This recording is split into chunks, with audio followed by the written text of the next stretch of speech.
And I think that when the market's running on light volume, it's a summer market. We know that the ranges are um, pretty small these days, which means the opportunity is fairly low. Then we should be in capital preservation mode as opposed to trying to take every possible trade. So we just have to be a little more conservative in this environment. That's all. So at this point, heading into tomorrow, heading into the overnight session, we know that so far the Russell has failed to break above its recent balance. That 32 to 34 area in the Russell has been resistance, and it has failed to take that area out. Today we had a negative divergence, which tells us that there is a general lack of strength in this market. Now the buy side is still dominant, is still in control. We haven't seen any major signs in the S&P itself that the market is going to put in a correction or pullback. But when you're trading at a balance area high, especially at all-time highs, you have to be careful on the long side.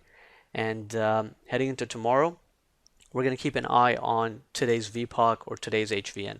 We're going to see basically how this balance from today resolves.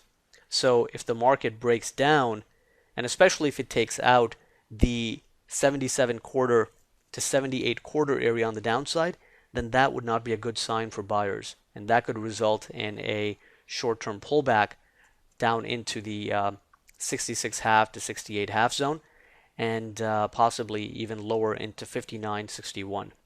But if we can continue holding the balance from this afternoon and from majority of this morning, so if we can continue holding above the 2180 area, and if we start holding above the VPOC from today, right, 83 quarter, then that would signal that we are still in a market where buyers are fairly aggressive and fairly active. And if we're holding above 83 quarter, then that could serve as a mini launching point for a move into the 87 to 89 and the 92 to 94 area. So right now we have to stick with being fairly neutral with our short-term bias and continue to play defense, understand that this is a lower opportunity environment, so we have to adjust and adapt accordingly, and that means being selective with the trades. And then even with the trades you are taking, you could be shooting for 2R, but if the market's just struggling and you're getting 1.5R, then just lock it in at 1.5. That's just the type of environment we're in right now. So it's a low opportunity environment. And the problem with low opportunity environments is that the risk is the same, right? The risk level in a low opportunity environment is exactly the same as a high opportunity environment. But for the same level of risk, you're getting paid much, much less.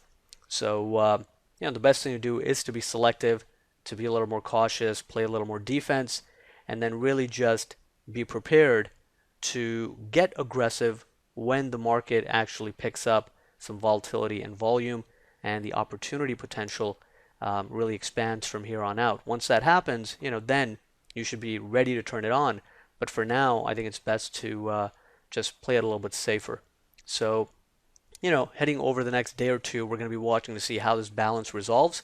The buy side is dominant, but the market is struggling at these balance highs.